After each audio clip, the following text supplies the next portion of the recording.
Para quem não estava aqui de manhã, bem-vindos e bem-vindas ao MASP. Esse é o Seminário das Histórias Indígenas. Aqui nós estamos indo para a segunda sessão do primeiro dia. O seminário vai até amanhã. Nessa sessão teremos duas intervenções. O primeiro é o Byung Isma Hassan. Ele é cidadão da nação Bunun, uma das 16 nações de povos indígenas taiwaneses, curador, artista e pesquisador. Doutorando em curadoria no Centro de Estudos Curatoriais da University of Essex, na Grã-Bretanha. Sua pesquisa envolve questões de estética e prática curatorial indígena contemporânea, com foco em curadoria de arte contemporânea indígena taiwanesa. Hoje, sua pesquisa vem enfatizando questões de participação, performatividade, historiografia de curadoria e expografia indígena. Mestre em Políticas Culturais e Relações e Diplomacia pelo Instituto de Empreendedorismo Criativo e Cultural da Goldsmith, em Londres, em 2014. Seus projetos curatoriais de destaque incluem Dispossessions, An Indigenous Performative Encounter, de 2014 até 2019, Intercâmbio Internacional de Artistas Indígenas de Taiwan, e Dispossessions, Performative Encounters of Taiwanese Indigenous Contemporary Art, mostra realizada na Goldsmith em março de 2018. Eu queria chamar o Byung Isma Hassan aqui para o palco e também avisar todos e todas que tiverem questões, que tem pessoas que estão pelo auditório, que podem fornecer o papel e caneta e vocês entregam para a mesma pessoa a questão, que ela vai ser lida aqui no final, a gente vai ter um pequeno debate. Obrigado. Byung, por favor.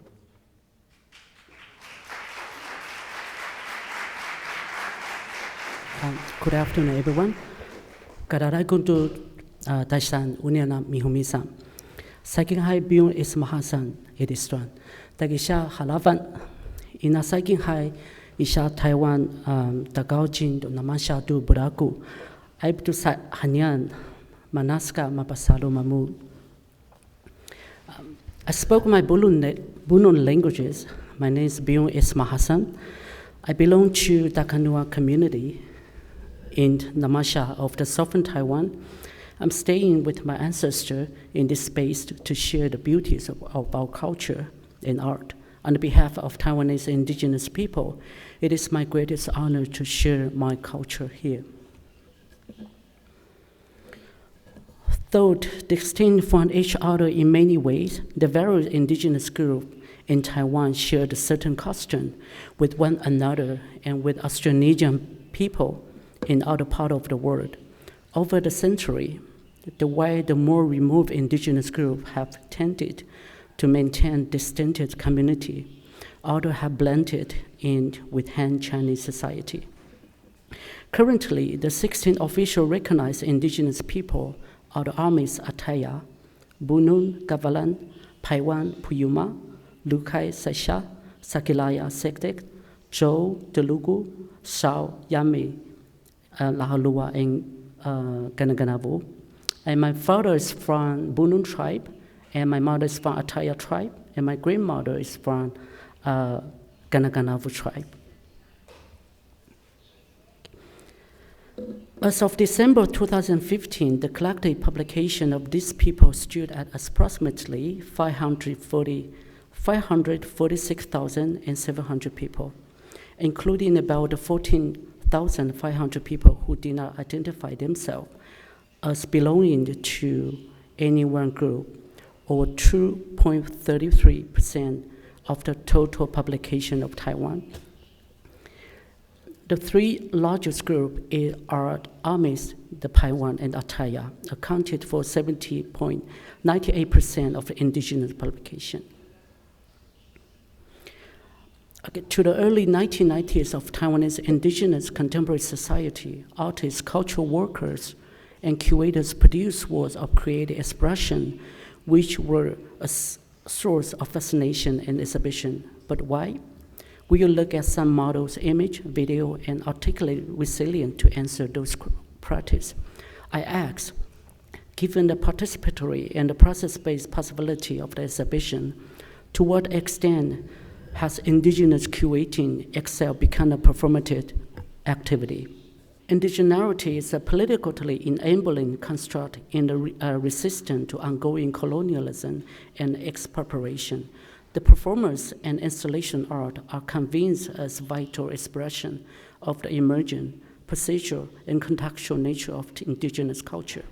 This perception performative encounters of Taiwanese indigenous contemporary art exhibition defied the primitive and primordial expectation by emphasizing the self-made and reappropriate identity of contemporary artists.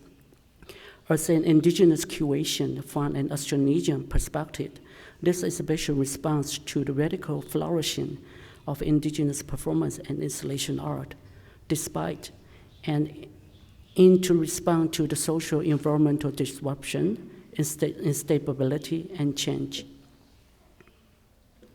These projects demonstrate the movement of the body and the connected spirituality of ethnospatiality in indigenous performance and installation art at the local, national, and transnational level.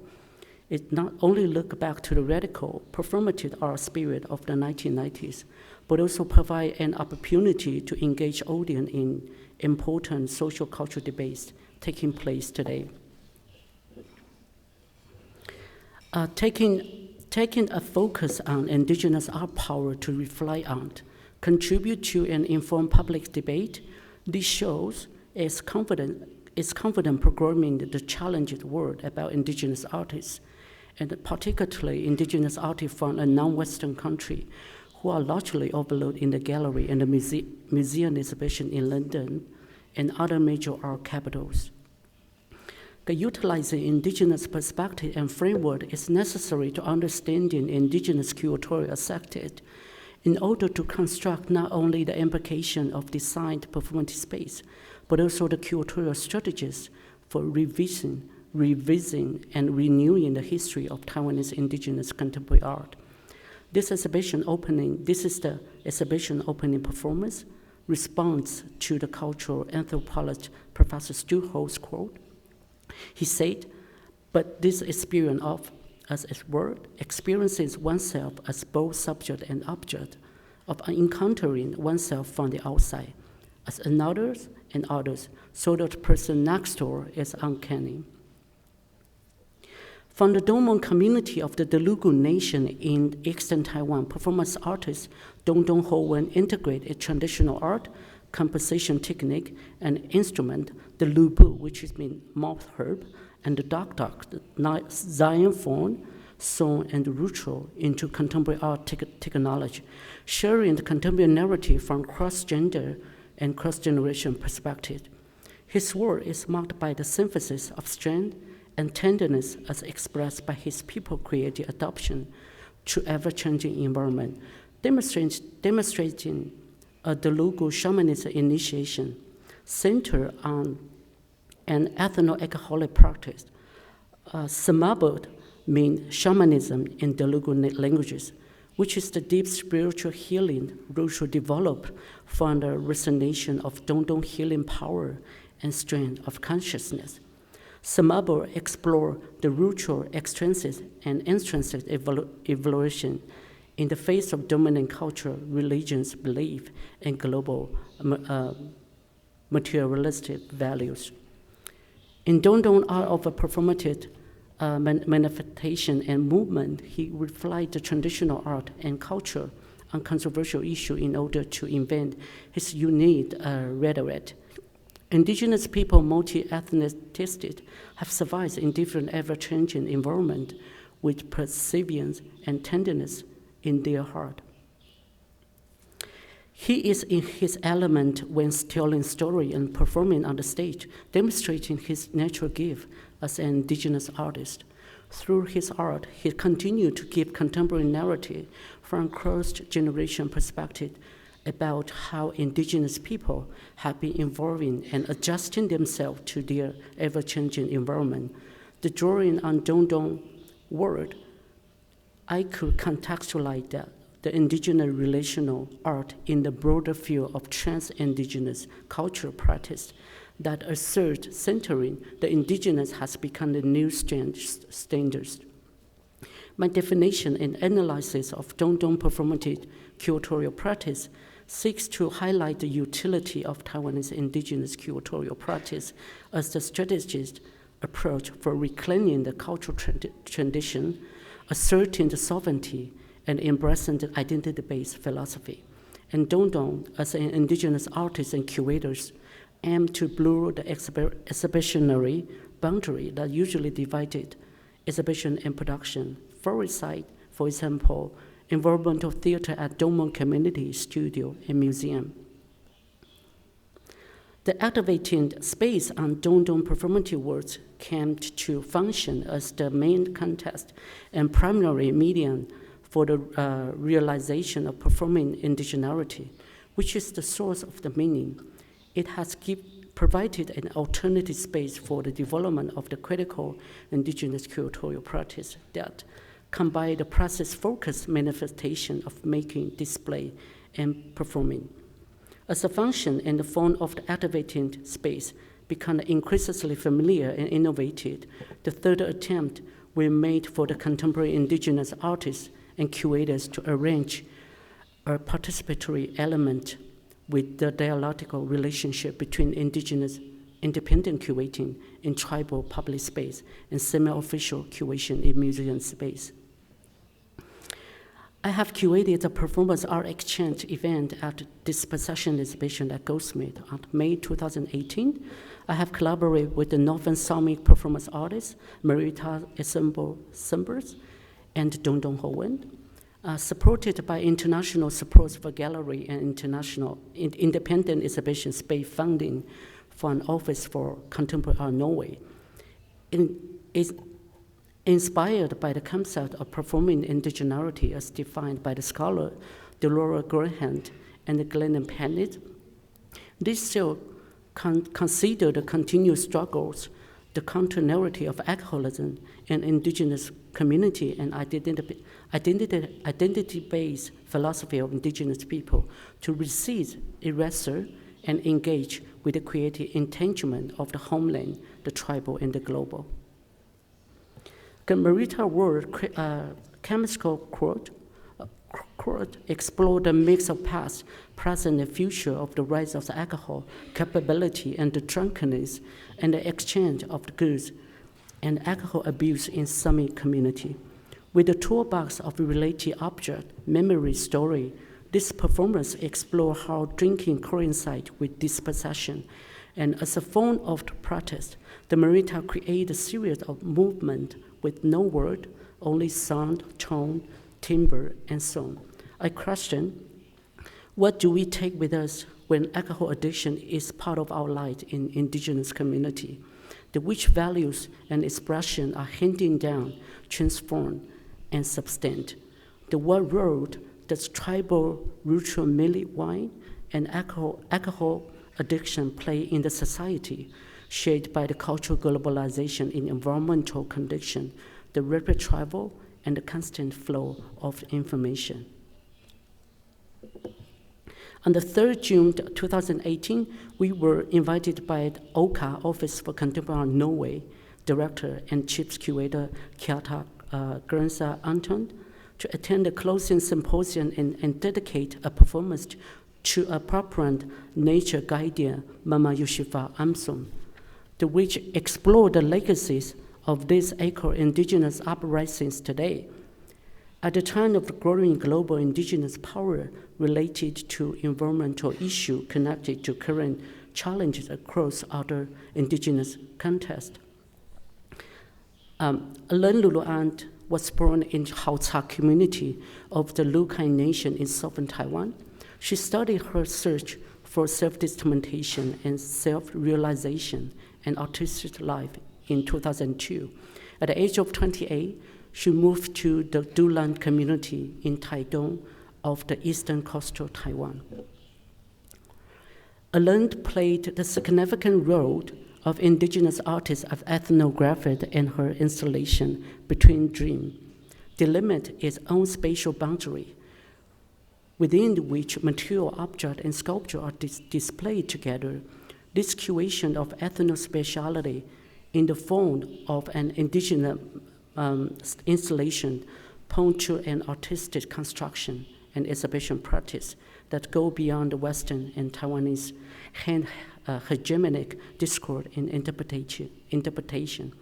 And Alen is true to her statement She said, "I do not change existing shape, but I arrange them differently in the virtual space to make accessible to others the elegance and simplicity of using elastic cord and stipend for important structure, a new design for inventing indigenous minimalism and native invention of installation art in Taiwanese Aboriginal culture."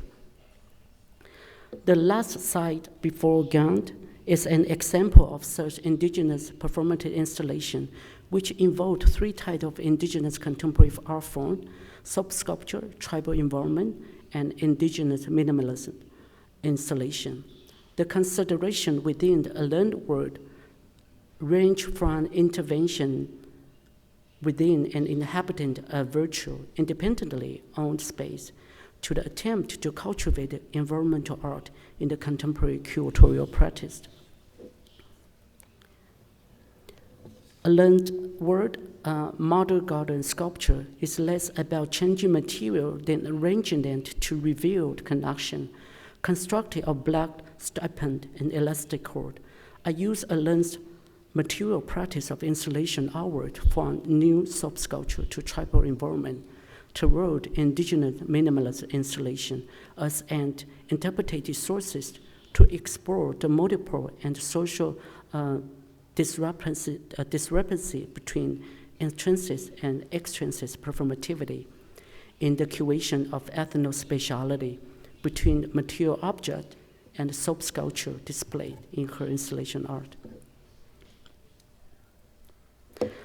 The elastic cord is an exemplary tool for the indigenous farmer. She invented the concept of indigenous conceptual installation that describes movement in an expanded form of indigenous contemporary art, especially in sculptural installation art, where the world seeks to expose the extent and identity of performative indigeneity as a subject by eliminating old non-existential form, the feature of concept, such as traditional woodcraft sculpture or the totem pole. This is an example of the post-colonial or transnational trend within contemporary art, which, according to the Smith, draws upon the local tradition but stands alongside modern art in some way. The cultural representation of indigenous curatorial practice at indigenous culture centers can therefore be a political act of defiance, affirming self-determination, because much of the emphasis is to recover and retell. Indigenous cultural revitalization is not an exclusive focus on male leadership, youth, and novelty, but has become the site of political struggle, where the role of the elders and the women acquire a prominent position. Indigenous culture center can also have the important envelopes and shortcomings. More possibly, a number of initiatives have emerged that go beyond the museum and create a new space for the articulation of cultural identity. Alain has been relocated twice in her lifetime, constructing and disconstructing mixed media material whose tensile and conceptual strength challenge delimiting gender identity. Alain reinterpreted the weaving culture of Lukai woman, the way exploring her personal structure of selfhood in relationship to loose homeland. Her material range from wood plant fibers and silver grass to styrofoam for flute production. Alain applied her photograph practice to a specific native context. LED boxes are the exemplary tool for the indigenous forests across mountains. Her works significantly reflect her personal experience and memory of returning to the ancient Hausa community, which was demolished by the severe typhoon in 2009.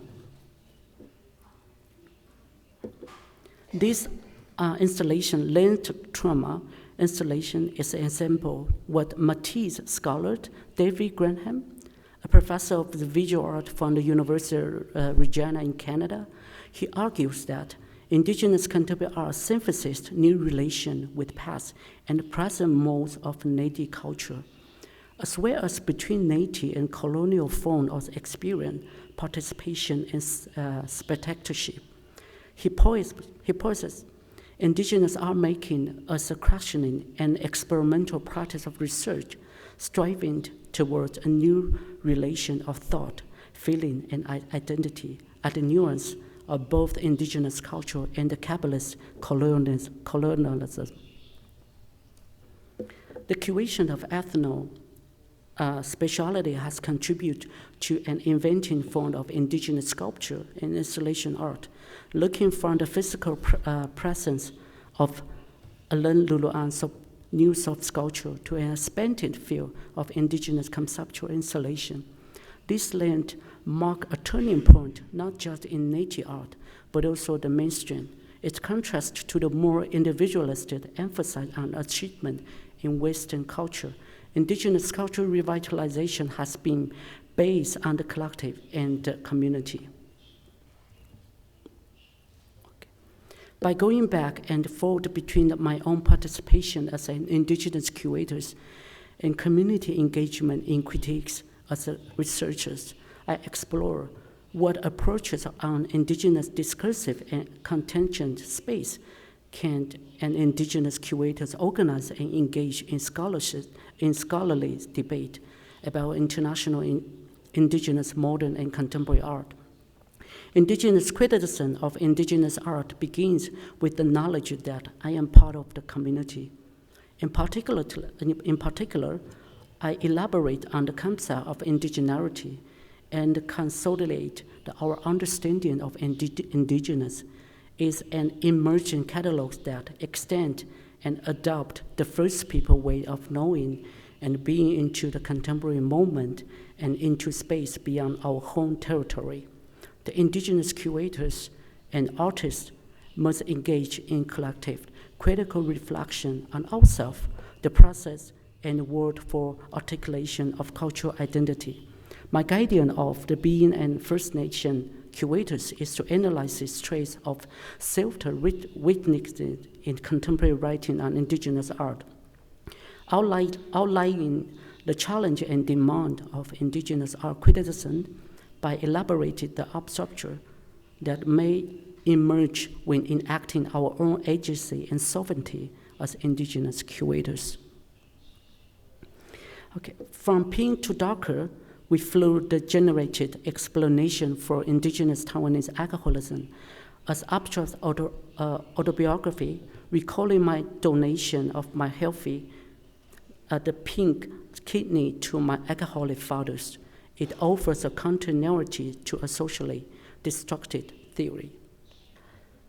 The posing of question is a way of healing our indigenous languages, the making audio new form of speech in the performative space. As an First Nation and Taiwanese indigenous curators, I consider how the performative space of indigeneity beyond the non-indigenous hegemonic curatorial discourse formulate one possible alternative strategies for the concept and the curatorial process of international indigenous contemporary art. I argue that indigenous curating could be the process as a specific mode of research and may serve as mediators to open up space for process-based performative art that converge around the concept of ethno-spatiality. Broadly defined, ethno-spatiality refers to a strategic approach for reclaiming the counter-narratives of cultural tradition, a certain embodied sovereignty, and embracing land-based philosophy within an expanding and spatial experiment of indigenous curation. My overarching initiative of being an indigenous curators is to produce the knowledge about indigenous creative sovereignty and accept it, and to create the discussed space of the modern and contemporary First Nation and indigenous art exhibition. The part of the achieving this goal involving the providing a more nuanced understanding of the extent to which the rethinking of indigenous modern and contemporary art has become the alternative geography at the multi-vantage point. And this is a participatory, the performative installation, and in composition, off-site performance, the lived ritual, and the painting. And informed by my indigenous curatorial vision, the personal and the social related, and my material are animated by the multiple performance, including that of the audience itself. And my video installation is exhibit the aesthetic nuance of emergent identity, the self-determination and cultural sovereignty in an open-ended space where indigenous curatorial aesthetic has been utilized in an interactive display between screen and viewer. And this is my experimental exhibition curated in my father's cemetery, in the public cemetery in my own community. And Xie Yishen has participated in my performance project Dispossession. She is the member of Trump that teach contemporary dance, combine flamenco and indigenous Taiwanese dance to teenagers in tribal community in southern Taiwan. Indigenous curatorial practice have really been considered within the concept of relational, socially engaged art, and Taiwan's expanded field of performative expression in recent years. This is partly why I have devised through the applied curatorial strategies as a systematic experimentation of curatorial front, which could be described as an anti-formalist approach to indigenous performance art, and have sought to escape its earlier ethnopolitical frame in the collective and performative sensibility. The trajectory of the ethno-spatial curation in Xie Yishen gesture and movement can force an expression practice and simultaneously promote, create, and reflect. Most significantly, this radical practice has elicited a question about the extent to which indigenous curating has itself become a performative activity that foregrounds the social issue, the radical activism, and art in the public interest and as part of the community collaboration.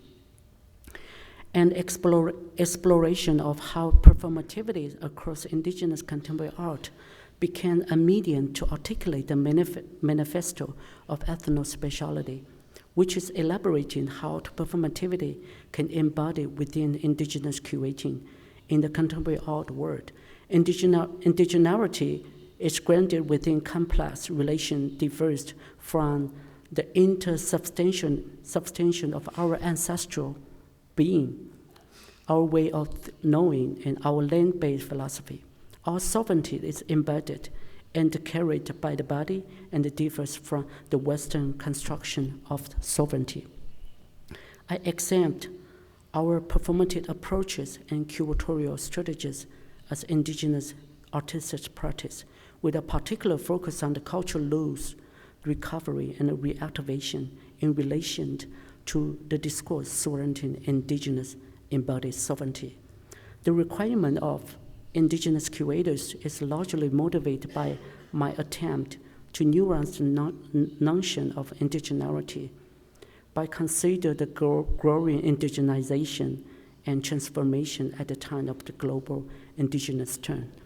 And I would like to play a video for you to see my curatorial practice.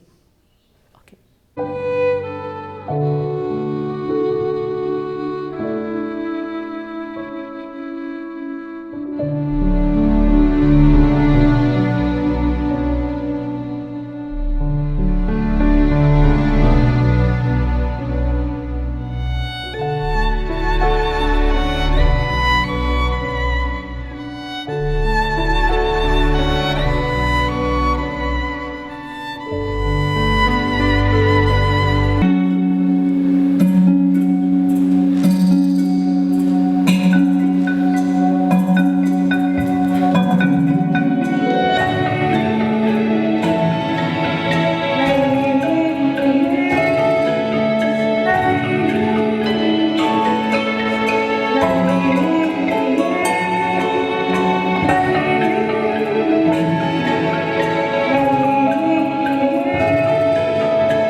Thank you, Uninaga Mihumi-san. Thank you for your listening.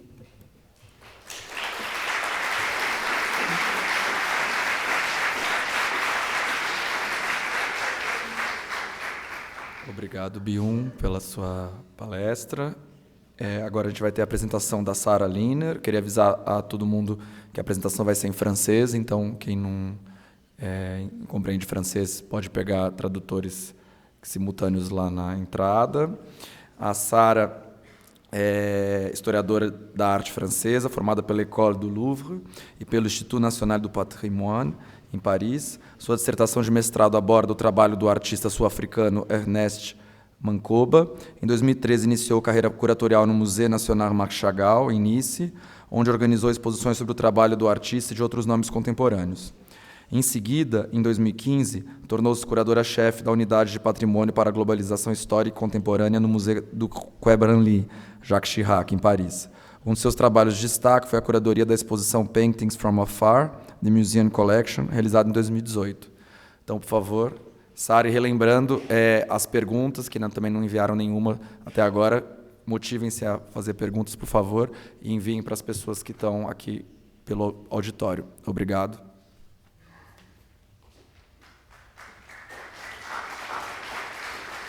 Bonjour à tous et à toutes. Je voudrais tout d'abord remercier le MASP et son directeur artistique, Adriano Pedrosa, ainsi que toute son équipe pour m'avoir invité à participer à cette plateforme de réflexion et pour leur accueil et très, très chaleureux à cette occasion.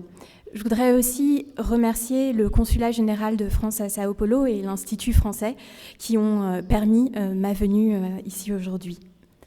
Ma présentation est dédiée aux histoires autochtones et au contexte colonial dans les collections de musées en France et particulièrement celle du musée du Quai Branly où je travaille. Cette présentation rejoint certaines problématiques présentes dans l'exposition organisée par le MASP l'an dernier avec l'Instituto Tomio Take, l'exposition Histoire afro-atlantique. Le point de départ de ma présentation est une partie de la collection du musée du Quai Branly dont j'ai la charge. Il s'agit d'un ensemble d'œuvres produites par des Européens, mais décrivant des régions et des habitants d'autres continents. Dans le contexte colonial, dans quelle mesure est-il possible de connaître les cultures autochtones à partir de ces œuvres créées par des artistes qui sont étrangers à ces cultures, qui appartiennent à d'autres cultures ? Comment peut-on exposer de telles images qui, pour certaines, ont contribué à une idéologie de domination, et tandis que d'autres ont pu comporter des éléments visuels à propos de pratiques culturelles qui se perpétuent ou non aujourd'hui ? Ce sont quelques-unes des interrogations que j'aimerais partager avec vous aujourd'hui à propos de cette collection dont j'ai la charge et de l'exposition Peinture des lointains organisée l'an dernier au musée du Quai Branly. Avant toute chose, je souhaiterais vous présenter brièvement le musée du Quai Branly, qui est issu d'une histoire des collections complexes. C'est un musée qui a ouvert ses portes il y a un peu plus de 10 ans, en 2006, et qui a hérité de 2 collections, la collection du musée des arts africains et océaniens et la collection du musée de l'homme. Le premier, le musée des arts d'Afrique et d'Océanie, est en fait est à l'origine un musée colonial créé en 1931 pour l'exposition coloniale internationale qui a eu lieu à Paris. Et le bâtiment construit pour cette exposition, le Palais de la Porte Dorée, existe toujours aujourd'hui et il abrite le Musée national de l'histoire de l'immigration. La seconde collection dont a hérité le musée du Quai Branly, c'est la collection du musée de l'homme, un musée qui a hérité d'une collection plus ancienne, celle d'un musée d'ethnographie créé en 1878 après l'exposition universelle à Paris. Et lorsque le musée des arts d'Afrique et d'Océanie a fermé ses portes en 2003, la question s'est posée du devenir de la collection d'arts coloniaux. Et j'entends par là arts coloniaux des artefacts produits dans un contexte colonial et témoignant de cette relation coloniale. Cela concerne un ensemble de peintures, de sculptures, de dessins, de gravures, d'objets d'art décoratifs qui étaient présentés dans ce musée colonial au Palais de la Porte Dorée entre 1931 et 1960. Et vous voyez ici quelques images de cette présentation. À la décolonisation, ce musée colonial est rebaptisé Musée des arts d'Afrique et d'Océanie. Les œuvres européennes illustrant l'exotisme, l'histoire coloniale, sont décrochées du parcours permanent. Mais l'héritage colonial demeure visible dans le décor de l'édifice, dans le bâtiment lui-même, avec cette façade commandée pour l'exposition coloniale de 1931, qui est une œuvre de propagande qui visait à renforcer la conscience coloniale en France et démontrer la richesse des colonies, et se déploie ainsi sur toute la façade un très grand bas-relief qui montre les richesses apportées par les colonies à la métropole. À l'intérieur du bâtiment, voici quelques détails de cette façade. Et à l'intérieur du bâtiment, un décor peint allégorique, toujours de propagande, se déploie dans le hall d'honneur avec cette grande fresque montrant la contribution de la France aux colonies, et avec dans les 2 salons de réception des œuvres illustrant les apports intellectuels et artistiques de l'Afrique et de l'Asie tels que vus par le colonisateur. En 1996, le président français Jacques Chirac a décidé de créer un nouveau musée pour les arts et civilisations d'Afrique, d'Océanie, d'Asie et des Amériques. Mais 2 interrogations demeurent. Que faire de cette collection d'artefacts coloniaux qui avait été montrée dans ce musée colonial entre 1931 et 1960 ? Et quelle place cette collection pourrait avoir dans le futur musée du Quai Branly ? Cette collection a rejoint la collection du musée du Quai Branly, d'abord sous la dénomination Histoire. Ces artefacts, ces objets d'art coloniaux n'étaient tout d'abord pas destinés à l'exposition permanente. Ils étaient perçus comme des illustrations potentielles pour des programmes multimédia, ou pouvaient aussi servir le propos d'exposition temporaire. Leur intérêt, la manière dont on les regardait, résidait dans le témoignage qu'ils représentent pour l'histoire coloniale et pour la vision européenne de pays, de territoires lointains.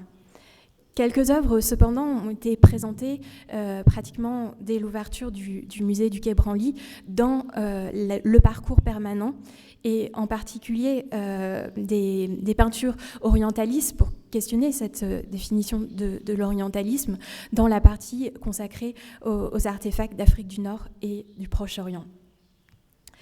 En 2018, cette collection d'artefacts coloniaux, qui avait été jusqu'alors relativement en marge, a bénéficié d'une visibilité accrue à travers cette exposition « Peinture des lointains ». Ces œuvres présentées dans l'exposition sont longtemps restées méconnues en raison de l'héritage colonial dont la collection est porteuse.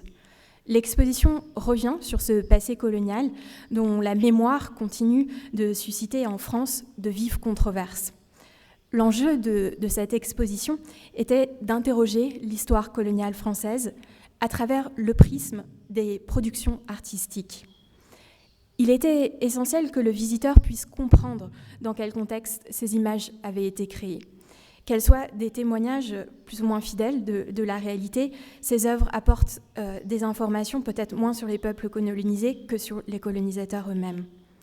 À première vue, on pourrait donc penser que toutes ces illustrations, toutes ces images montrent la domination occidentale. Pourtant, c'est loin d'être une collection, un corpus d'images homogènes, et certaines d'entre elles sont plus ou moins éloquentes quant aux histoires autochtones dans le contexte colonial. Je voudrais m'attarder quelques instants sur ce que le terme « autochtone » signifie dans le contexte français. Il renvoie à un grand nombre de populations, de territoires qui ont été colonisés par la France, majoritairement entre la seconde moitié du XIXe siècle et la seconde moitié du XXe siècle, pour certains d'entre eux depuis plus longtemps encore.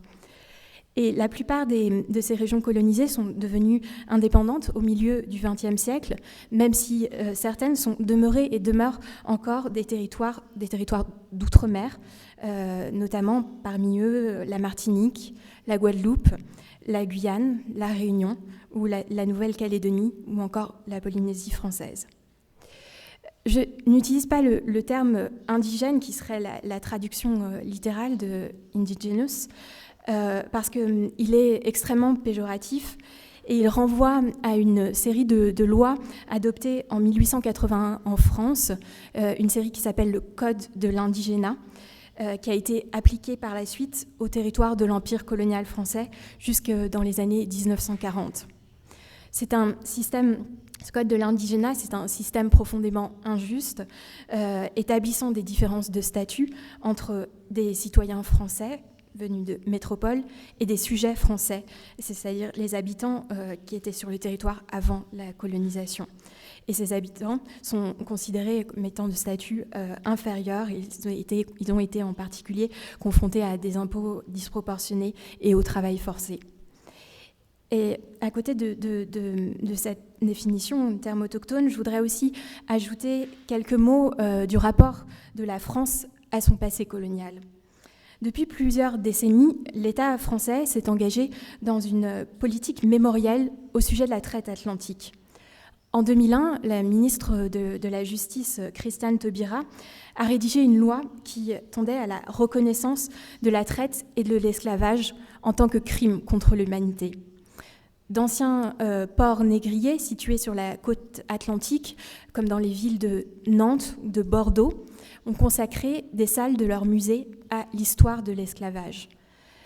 La ville de Nantes, qui était un important port négrier, a ouvert en 2012 un mémorial de l'abolition de l'esclavage. Plus récemment, en Guadeloupe, en 2015, a été inauguré le Mémorial Act, un centre caribéen d'expression et de mémoire de la traite et de l'esclavage. Ce centre mêle documents historiques, artefacts et nouvelles technologies. Plus récemment encore, se revendiquant d'Édouard Glissant, éminent écrivain antillais, une fondation pour la mémoire de l'esclavage, de la traite et de leurs abolitions est en cours de création en France. Le traitement du passé colonial dans les politiques nationales est nettement différent. Chaque président français s'est confronté à cette question. Et les quelques exemples que je vais vous donner vous montrent aussi l'évolution des positions entre chaque président français. En 2007, le président français Nicolas Sarkozy, en déplacement à Dakar, a prononcé un discours dont une phrase a suscité une vive controverse. Cette phrase était « L'homme africain n'est pas assez entré dans l'histoire ». 2 ans auparavant, le président français Jacques Chirac avait rejeté un projet de loi qui visait à mentionner dans les programmes scolaires le rôle, je cite, « positif de la présence française outre-mer ». Et lors de la campagne pour la dernière élection présidentielle, le candidat Emmanuel Macron, en visite en Algérie, a déclaré, je cite, que la colonisation était un crime contre l'humanité. Une phrase largement relayée dans la presse et qui a provoqué la controverse. Désormais président, Emmanuel Macron a montré que la France devait porter un regard critique sur son passé colonial. En novembre 2017, en déplacement au Burkina Faso, à Ouagadougou, il a envisagé la possibilité de retour sur son continent d'origine d'une partie du patrimoine africain conservé en France comme un moyen de réconcilier les mémoires. En septembre 2018, le président français a reconnu la responsabilité de l'État dans la mort de Maurice Audin, qui était un militant communiste torturé et tué en 1957 par des soldats français pendant la guerre d'indépendance en Algérie. Depuis quelques années, des voix s'élèvent aussi en France pour réclamer la création d'un musée national concernant l'histoire coloniale. Mais la mémoire de la colonisation continue de susciter des controverses. Quelques rares expositions, trop peu nombreuses, ont été consacrées à des sujets d'histoire coloniale. Je cite ici plusieurs expositions au musée de l'armée concernant l'Indochine ou l'Algérie, ou au musée des civilisations de l'Europe et de la Méditerranée, une autre exposition sur le passé colonial en Algérie. D'autres structures plus indépendantes, comme le Centre culturel algérien à Paris, ont aussi proposé des perspectives historiques intéressantes. Le Centre culturel algérien à Paris a organisé l'an dernier une exposition sur les artistes et la guerre d'indépendance en Algérie. Ces quelques mots m'étaient nécessaires pour vous dire combien organiser une exposition sur cette collection de peintures au musée du Quai Branly, qui est porteuse d'un tel héritage colonial, n'était pas chose aisée. La tâche était d'autant plus délicate que l'exposition excluait les prêts. Elle se concentrait seulement sur la collection existante. Et à partir de ces œuvres, il fallait construire un parcours à partir de ces œuvres de la collection qui décrivent autant les Antilles, les Amériques, l'Afrique, l'Asie, les îles du Pacifique, pour la majorité d'entre elles entre le milieu du XIXe siècle et le milieu du XXe siècle. Pendant l'exposition, ces 2 peintures de très grand format ont été présentées dans le hall du musée. Elles sont proches du bas-relief de la façade du Palais de la Porte Dorée que je vous ai montré. Elles sont proches de ce bas-relief dans leur sujet, puisqu'elles portent le même discours de propagande sur la contribution des colonies à la métropole. Il s'agit là encore d'une commande pour l'exposition coloniale de 1931. Et ces produits d'origine végétale comme le tabac, l'ananas, le cacao, la vanille, qui sont identifiés dans ces tableaux en lettres dorées, sont ici montrés, rassemblés par différentes populations de l'Empire colonial français, et toute trace de labeur est effacée. Cela est bien sûr très différent de la réalité et des dénonciations, des critiques de l'époque, comme dans le texte qui est contemporain de ces peintures, le texte du journaliste Paul Monet, texte qui s'appelle « Les Jauniers », et qui dénonce l'exploitation de la main-d'œuvre dans les plantations de caoutchouc en Indochine. Ce contexte historique, ces clés de lecture de l'œuvre, étaient apportées aux visiteurs de l'exposition par le biais de cartels, par le biais d'audioguides, par le biais de visites guidées et d'autres outils de médiation.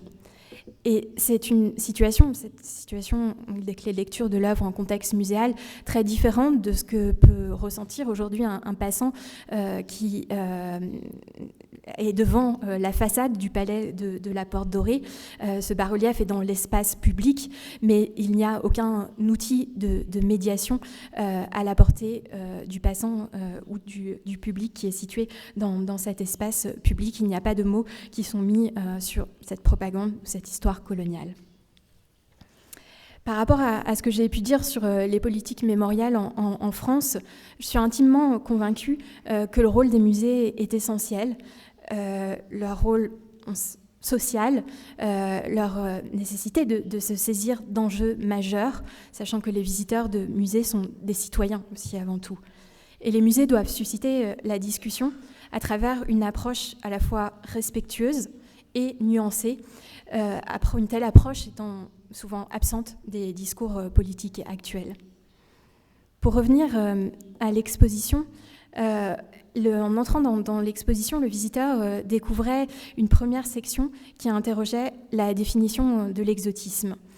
Ce terme renvoie à un phénomène culturel de goût pour l'étranger. Mais ce qui m'intéressait de montrer dans ce rassemblement d'œuvres dites exotiques, c'est que l'attirance pour d'autres cultures est aussi un leurre, que ces images exotiques tendent à se ressembler et affichent souvent une perception superficielle ou déformée d'autres cultures.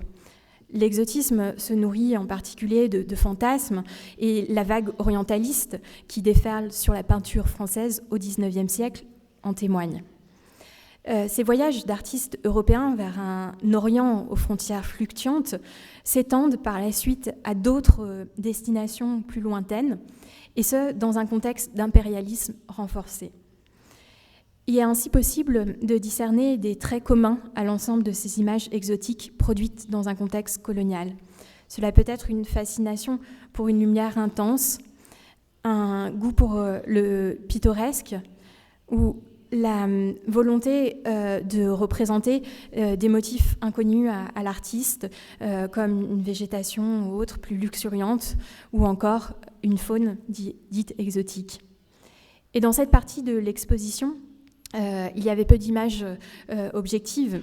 La majorité de ces images ont été créées pour nourrir des rêves, des fantasmes, provoquer l'évasion, mais aussi pour refléter d'autres manières de peindre en lien avec des recherches sur la forme ou sur la couleur. Ce tableau de Gaston Vinck était présent dans la première partie de l'expédition. Il a été peint par un artiste qui s'est rendu en 1932 en Guyane, qui était alors colonie française. Cet artiste est resté 10 mois en Guyane. Il a peint plusieurs communautés amérindiennes, notamment les Wayana. Et lorsque l'œuvre est entrée dans les collections du musée colonial en 1935, elle portait ce titre, « Village indien Roukouyène ». La question des titres est centrale par rapport à cette collection d'histoire d'héritage colonial. Et c'est un des enjeux majeurs aussi pour relater les histoires autochtones. Ce titre, Village indien Roukouyène, il reflète le point de vue du colonisateur avec une dénomination qui est celle du colonisateur.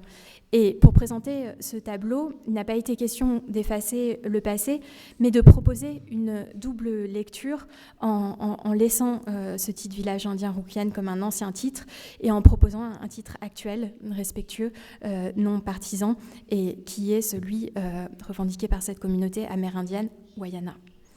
Ici, on est dans le cas d'une production européenne, mais évidemment, cette démarche sur la question du texte qui accompagne l'œuvre a été entamée par le musée du Quai Branly, pour la présentation aussi d'artefacts extra-européens.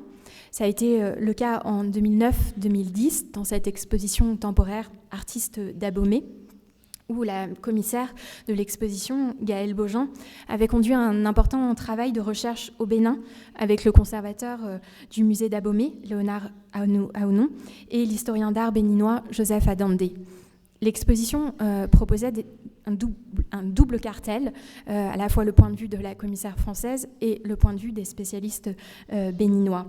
Et lors de ces recherches, la commissaire avait rencontré des descendants des artistes pour pouvoir associer des noms d'auteurs avec des œuvres, et l'exposition reflétait ce travail de recherche. Pour revenir au tableau de Gaston Vinck, il s'agit ici de la description d'un lieu et de ses habitants par un étranger.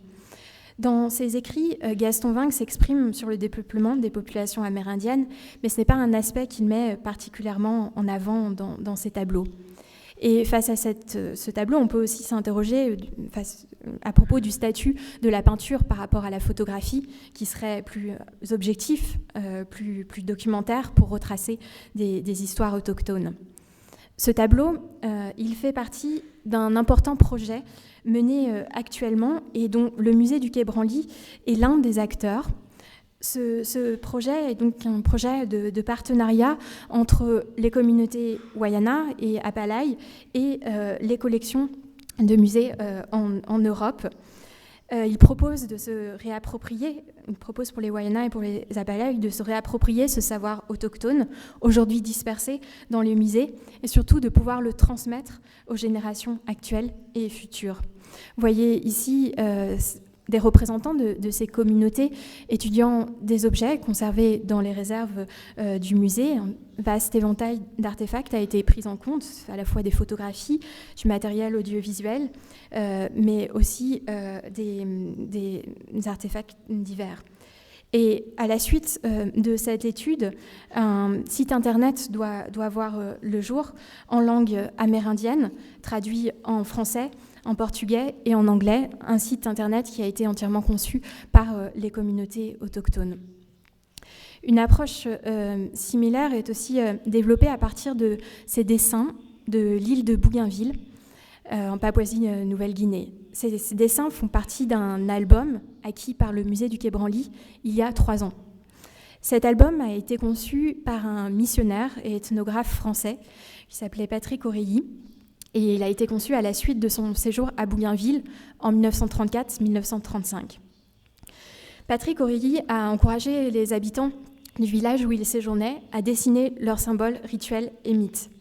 Ces dessins ont attiré, plusieurs années plus tard, l'attention de l'artiste français Jean Dubuffet, qui a été un promoteur de l'art brut. Mais il en a fait une lecture purement formelle.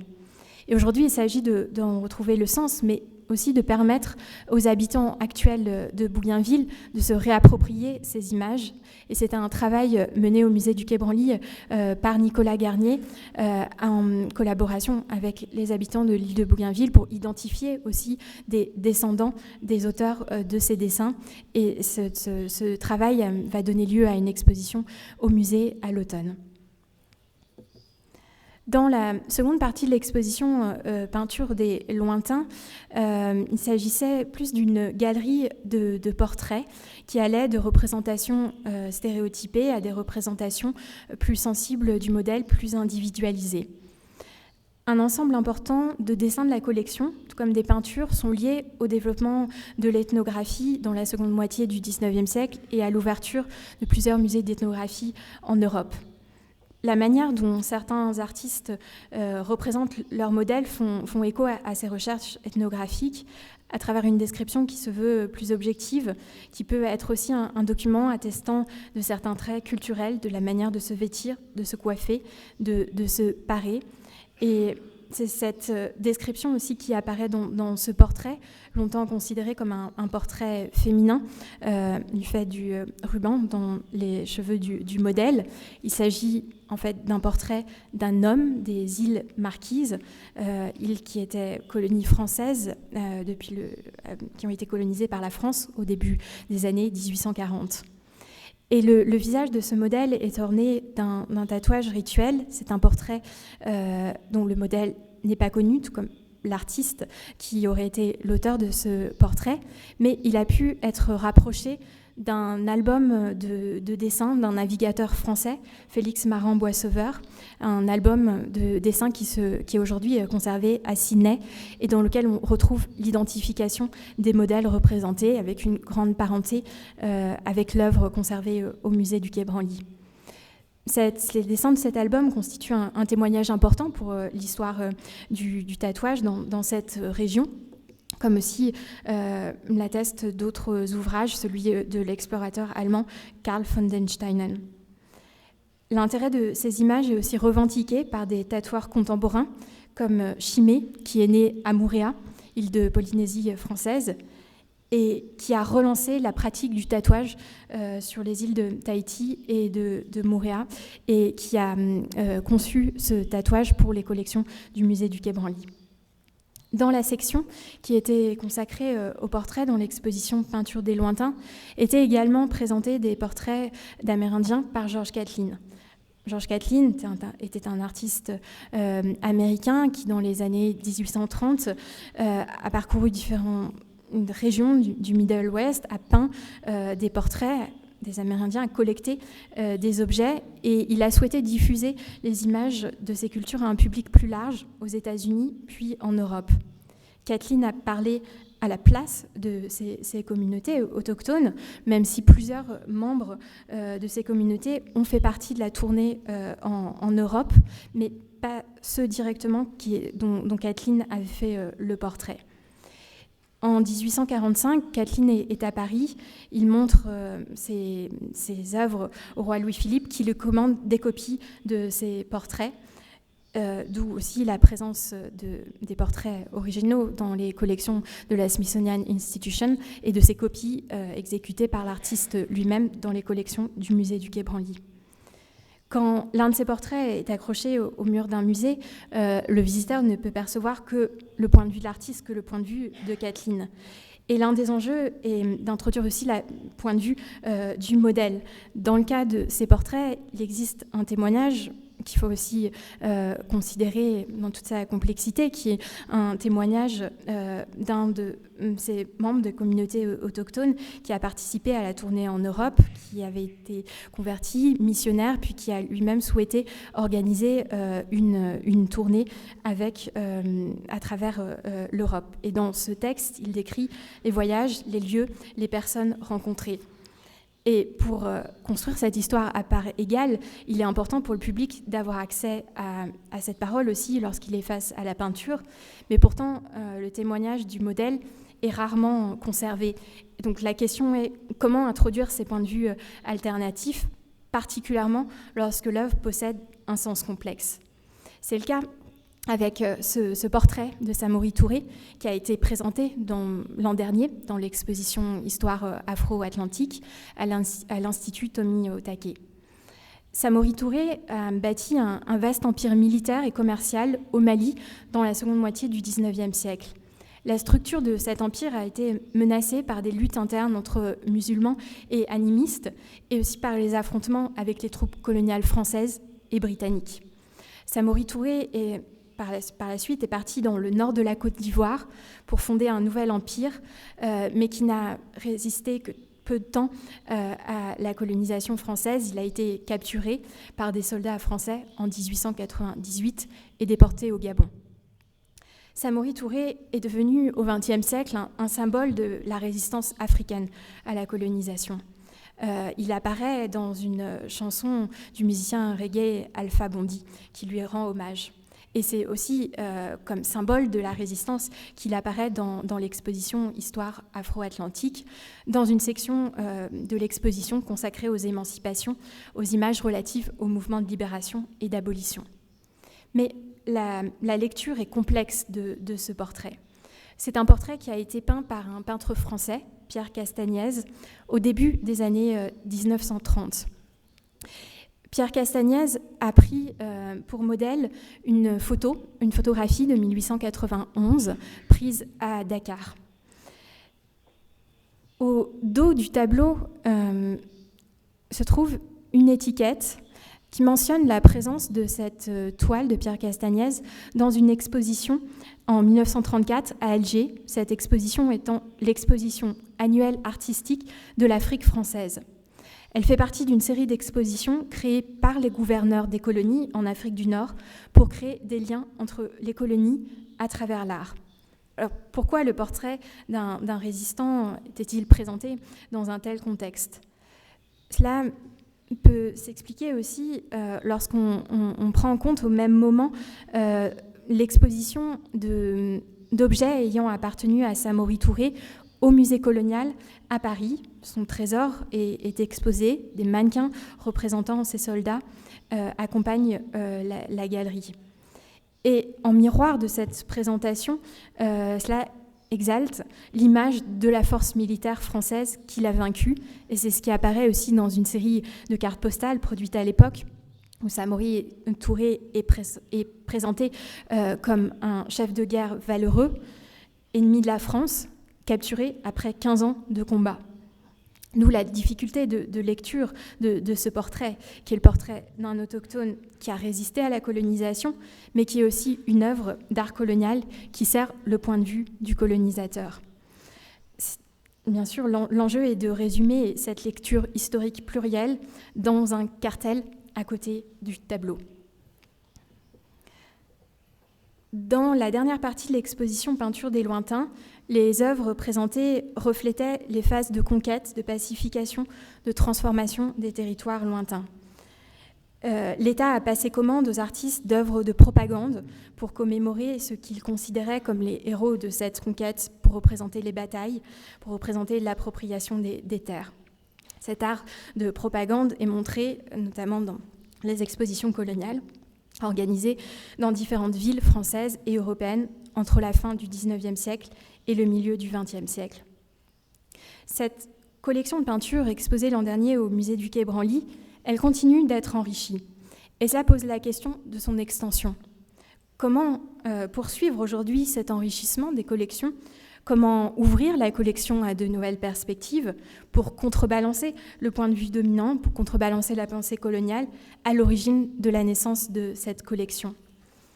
Récemment, le musée a fait l'acquisition de plusieurs œuvres relatives au mouvement anticolonialiste et aux luttes d'émancipation contre la domination coloniale. C'est le cas avec un ensemble d'œuvres acquis par le musée qui sont signées de deux artistes, Boris Tatlitsky et Mireille Glodek-Miaille.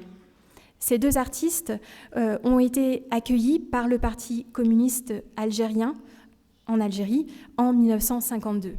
Ils y restent 6 semaines. Ils sont chargés de faire un reportage sur les conditions de vie de la population.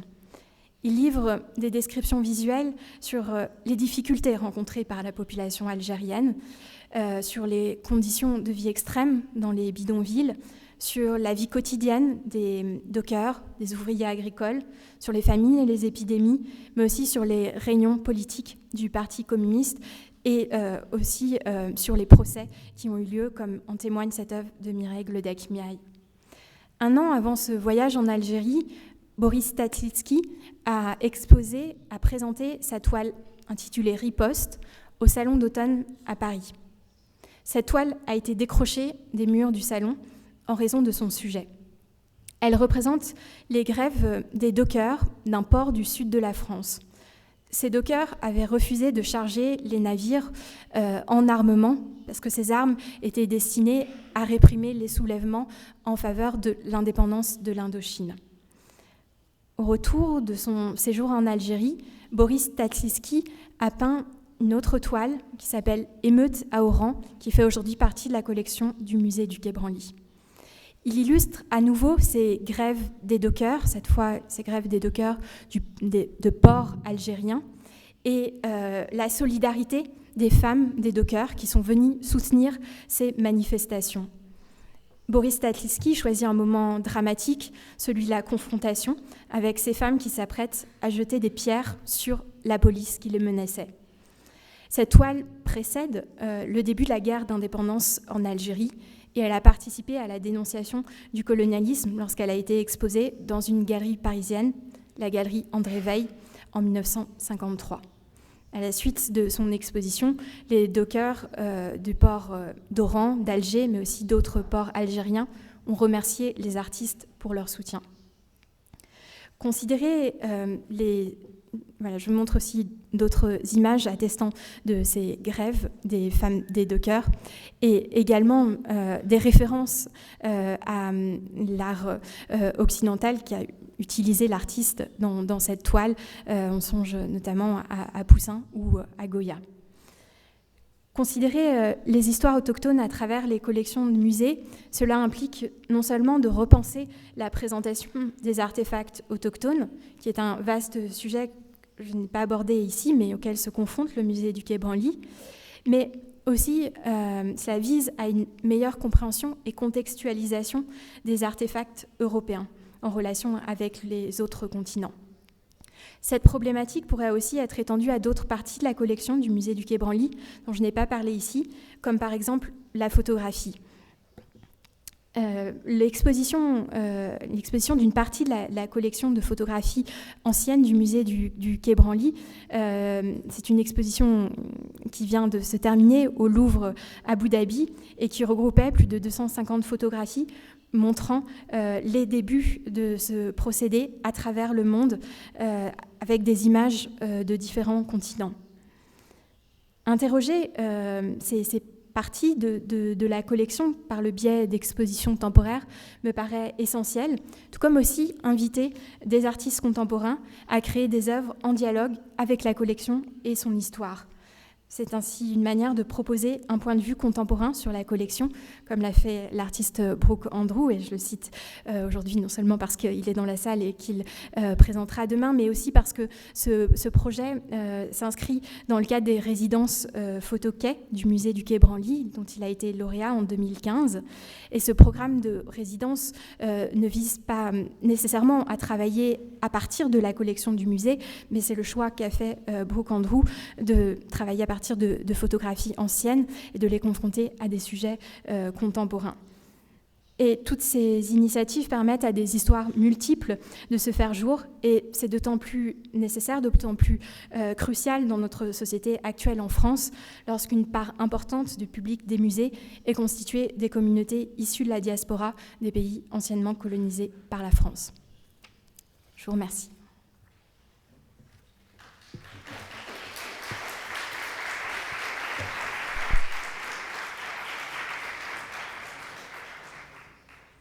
A primeira pergunta é direcionada ao Byung, mas eu acho que a Sara pode comentar se ela se interessar pela questão. Byung, quais são as aproximações e as diferenças entre performances rituais e performances artísticas? E se você sentiu já que alguns aspectos das cosmologias indígenas são intradutíveis para os não indígenas, como lidar com esses mal-entendidos? Thank you for this question.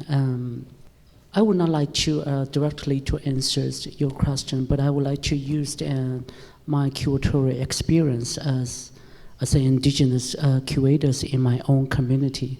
Since the 1990s, there are many non-indigenous curators to curate, to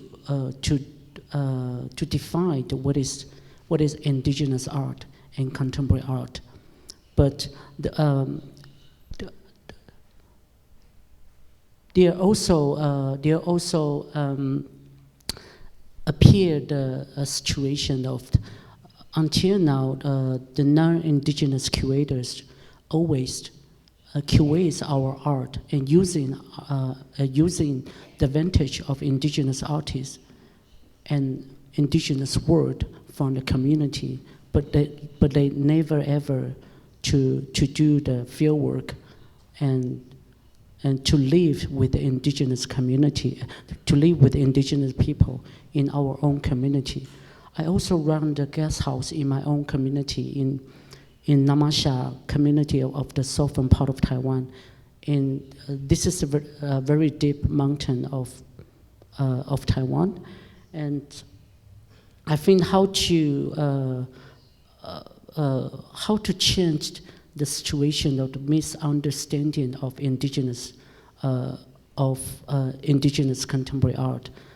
The main point is we need to we need to create our curatorial initiative of the being indigenous curators. We need to fight for this situation for our government, not only for the scholar, but also the non-indigenous curators.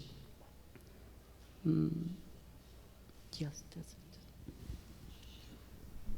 Oui, la question du point de vue, elle est essentielle, puisque dans ce que j'ai présenté dans cette collection de peinture coloniale, le point de vue d'un artiste, d'artistes français sur d'autres cultures, et tout l'enjeu était aussi de montrer le décalage que pouvait induire ce point de vue, avec un écart entre le modèle, le motif, la description qui est faite. Et donc c'est sur ce décalage que j'ai souhaité insister pour faire comprendre aussi comment ces images ont été produites, dans quel contexte. Et il était important aussi de montrer ces images qui avaient été longtemps occultées, parce que ces images disent beaucoup d'un passé colonial que la France ne veut pas assumer. Et c'est un premier pas aussi vers la présentation de ces images.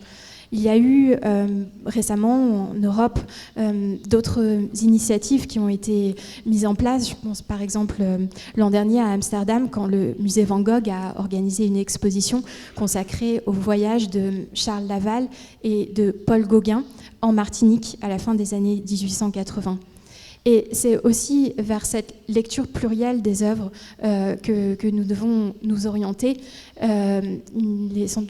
Il est important aujourd'hui de montrer, de faire circuler ces images et de recueillir des points de vue qui peuvent être très différents sur ces images, des points de vue qui vont montrer en quoi ces images sont plus ou moins fidèles ou infidèles aux cultures. Et donc, pour les faire circuler, aujourd'hui, nous avons la chance d'avoir, à travers les collections mises en ligne, un formidable répertoire d'images, mais il faut aussi encourager les partenariats entre différents musées, différentes communautés, comme ça a été aussi le cas dans le cadre du projet Sawa que je vous ai exposé avec les communautés Wayana et Abalai. Mais c'est une tâche immense aussi par rapport à la collection immense de près de 300 000 pièces que renferme le musée du Quai Branly, et donc que nous construisons pas à pas avec les communautés dont sont originaires ces objets. Obrigado. Tem uma pergunta bem recorrente aqui para a Sara, também se o Ben quiser comentar, em relação aos pedidos por parte dos povos originários por devolução das suas produções. Qual foi a posição do museu em relação a isso? Se houve história, você pode contar algum caso? Como é que o museu está lidando com esse debate de repatriação de outras sociedades? Se o Quai Branly, nesse contexto, vê risco de esvaziar o museu, porque, enfim, boa parte do seu acervo foi adquirido com essa violência colonial, através dessa violência colonial, e se, por outro lado, se o próprio Quai Branly não tem interesse em desenvolver exposição em relação a esses países, a essas comunidades violentadas no processo colonial. Oui, merci pour cette question à propos des restitutions. C'est une question cruciale aujourd'hui en France, suite à la position affirmée du président français de restituer une partie du patrimoine africain à son continent d'origine. Il a été annoncé et il sera réalisé la restitution de 26 œuvres, qui seront restituées au Bénin. Ces œuvres avaient été pillées lors du sac de la ville d'Abomey au Bénin, puis un pillage par l'armée coloniale française. Et ces œuvres sont destinées à revenir sur leur continent d'origine dans un musée qui est en cours de création actuellement sur le site des palais d'Abomey au Bénin. L'annonce aussi qu'a faite le président Macron est dirigée vers le continent africain, puisqu'il s'agissait d'un déplacement du président sur le continent africain pour parler c'était l'intention du président, à la jeunesse africaine qui est privée de ce patrimoine pour une grande part. Et bien sûr, les musées français travaillent en direction du continent africain, mais la question de l'histoire coloniale française est beaucoup plus large et aborde aussi, en relation aussi avec d'autres régions, d'autres territoires du monde. Et ces restitutions, certaines ont pu avoir lieu dans le passé, bien que l'un des arguments contre les restitutions est que la loi française déclare l'inaliénabilité des collections. Une fois que les œuvres sont entrées dans le patrimoine français, elles ne peuvent être rendues. Mais en pratique, cela a pu être possible par des décisions de l'Assemblée, comme dans le cas de la restitution des têtes maoris à la Nouvelle-Zélande. Et donc on s'oriente en France vers cette question de la restitution matérielle, mais qui est une question qui ne doit pas cacher aussi des questions plus immatérielles, de transfert, de partage des connaissances concernant ces collections et ces objets, et de circulation au sens large, au-delà de la notion de propriété, de renforcer les initiatives pour faire circuler ces collections conservées dans les musées, dont certaines sont conservées en réserve, d'autres montrées au public. Et ça, le musée du Quai Branly, je travaille, le fait depuis plusieurs années déjà en prêtant ses œuvres sur le continent africain, au musée de Bamako, dans ce nouveau musée qui vient d'ouvrir ses portes à Dakar, le musée des civilisations noires, et dans d'autres institutions aussi au-delà du continent africain. Mais cette annonce par le président français de restitution a aussi permis de réfléchir plus attentivement à la manière dont ces collections sont présentées en France, mais aussi en Europe. D'autres initiatives ont lieu dans d'autres pays européens. Je pense par exemple à l'Allemagne, qui a rédigé, les musées allemands ont rédigé un guide sur la gestion des collections issues de contextes coloniaux et la manière dont on peut aujourd'hui présenter et dont on doit présenter ces collections au public. Donc ces questions-là sont mûrement réfléchies aujourd'hui, alors que le musée du Quai Branly s'est construit il y a moins de 10 ans, d'abord dans un but esthétique, pour montrer aussi tout l'art des civilisations autres que celles du continent africain, le continent européen, et autres que celles du continent européen. Et aujourd'hui, il est aussi de plus en plus nécessaire de montrer dans quel contexte ces œuvres ont été créées et de ne pas les montrer seulement dans un but esthétique, comme cela a pu être revendiqué à l'ouverture du musée du Quai Branly. Donc il y a beaucoup d'initiatives qui sont en cours en ce sens.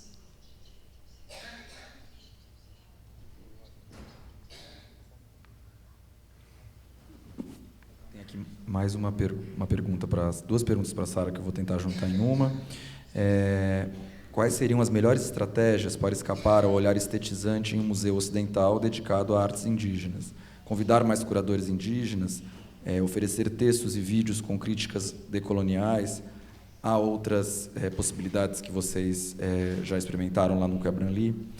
Uma pergunta que acho que pode se juntar a essa: quais estratégias podem ser criadas para acolher o público, para que desde o início o seu corpo esteja presente no espaço expositivo, atento a toda essa experiência, atenta à crítica a esse epistema universalizante, colonizador e eurocêntrico presente, por exemplo, na cultura brasileira? Acho que a pessoa quis fazer uma relação aqui entre o Quai Branly e a experiência de museus etnográficos também aqui no Brasil.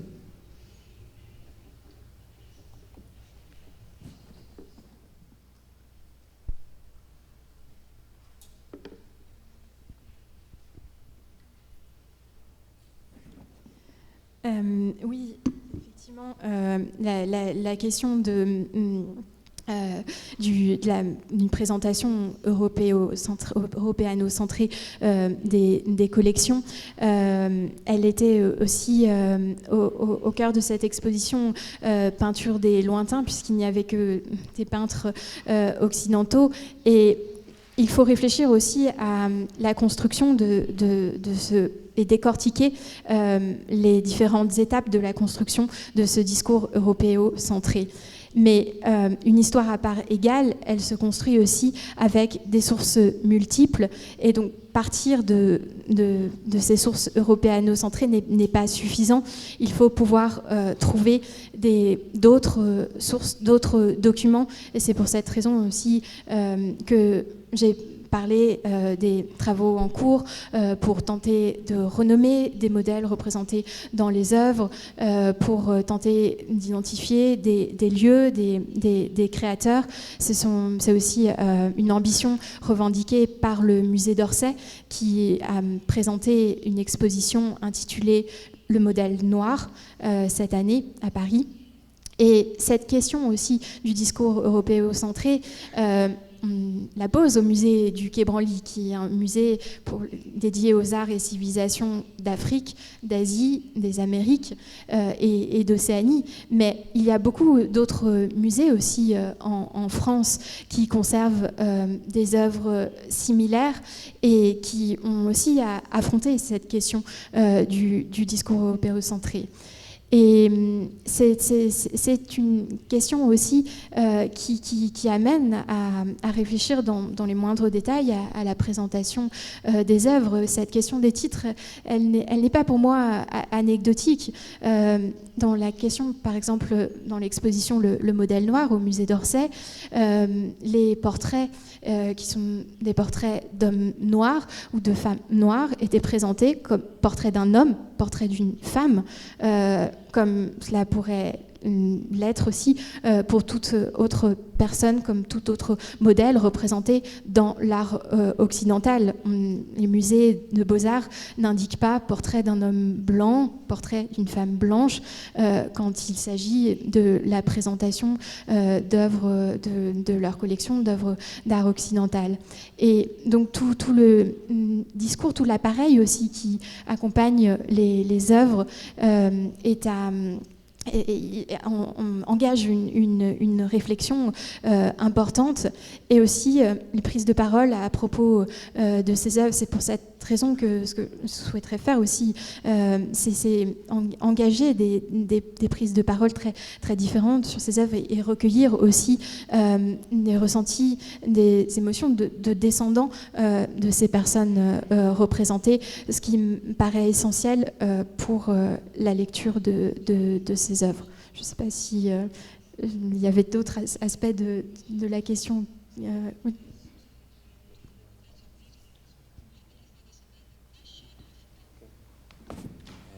Agora uma pergunta para os dois, mas vou pedir primeiro para o Byung responder, que já foram uma sequência de questões para a Sara. Qual a grande diferença para você entre performar e representar a indigeneidade no contexto de exposições em museus? Como essas duas abordagens podem fomentar um debate sobre a alteridade? According to articulate the big difference between the performance in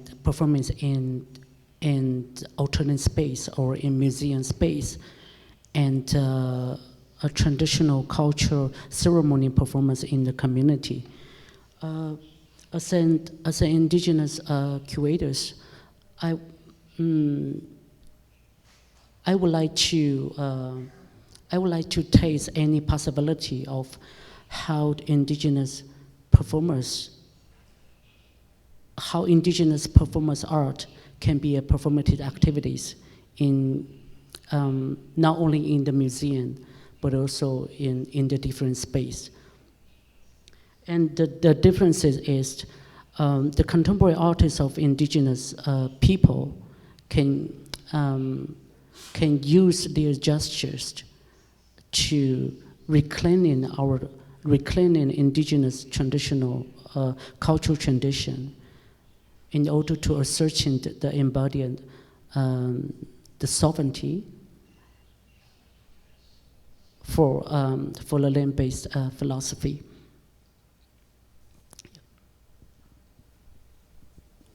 Oui, la différence entre la performance et l'interprétation est justement importante pour les musées comme un musée du Quai Branly qui conserve de nombreux objets, de nombreux artefacts témoins d'une culture matérielle, mais il manque aussi dans ces musées une grande partie de la culture immatérielle qui est toujours présente dans ces communautés. Et donc l'enjeu est d'intégrer aussi cette culture immatérielle au sein du musée, à mon sens par la prise de possession d'espaces, par des espaces qui sont aussi ouverts pour la présentation de cette culture immatérielle et de ne pas être seulement dans la perception de l'objet et dans la perception d'une production matérielle qui est une perception aussi européano-centrée où on considère que l'art et la culture passent par une production avant tout matérielle. Donc, c'est en ce sens que je lis cette différence entre l'interprétation aussi et la performance. Tem aqui uma pergunta bem específica para o...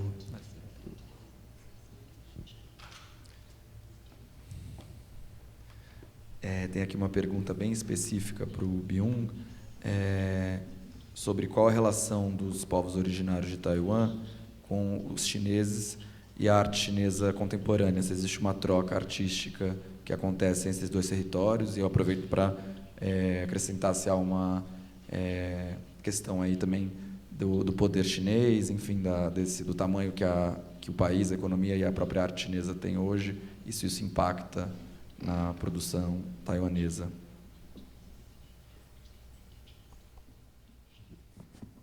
Okay, thank you for this interesting question. I think it is quite political question. I would like to address it. According to our political structures, China government's always using the power to manipulate not only the Hong Kong but also Taiwan. But I think that Taiwan is an independent country.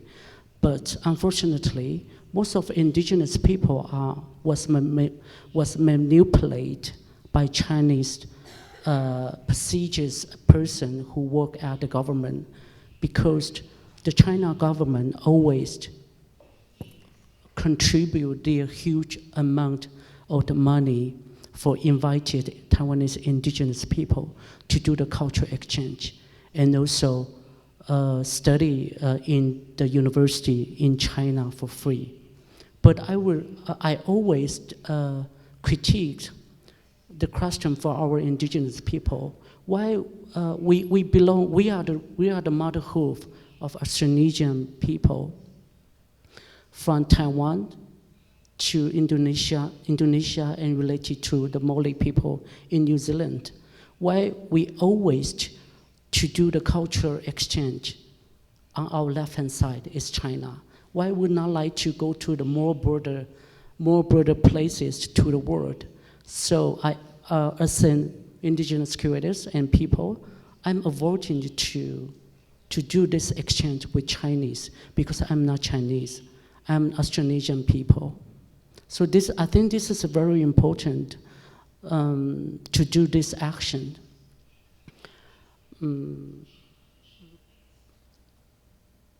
And most of the people in Taiwan think that indigenous people is poor, need money. When indigenous people always thinking about the money, we will lose our traditional culture. We will lose our traditional territory. For example, in the eastern part of Taiwan, most of the Chinese company to buy our indigenous land from our indigenous people. And they always to lie our people to think about to lie our people and say that we are going to establish the very huge environmental theater, and we can create the opportunity of the career for inviting indigenous people to work in this environmental theater. But the purpose of the building this environmental theater in Taidong coastal community is to brainwashing our indigenous people to think that we are part of China, we are Chinese. But since 2002, there are the group of indigenous artists to live in the coastal side of community. There are many communities in the eastern side of community. They always together to create our initiative to fight for this establishment of the China company. So that's why I think artistic activism can be a political action for avoiding this power. And Taiwan would not like to be a second Hong Kong. This is very important, and I hope our government, I hope our president, how ridiculous, our president Tsai Ing-wen is part of the Taiwan nation from Pingtung community. They never ever recognize that she is the indigenous people. Indigenous people is not Chinese. We are the motherhood of Austronesian. Thank you. Obrigado, Byung. Obrigado, Sara. Vou encerrar a sessão agora e os trabalhos continuam amanhã, no último dia do Seminário Histórias Indígenas. Muito obrigado a todos e todas presentes. Obrigado aos palestrantes.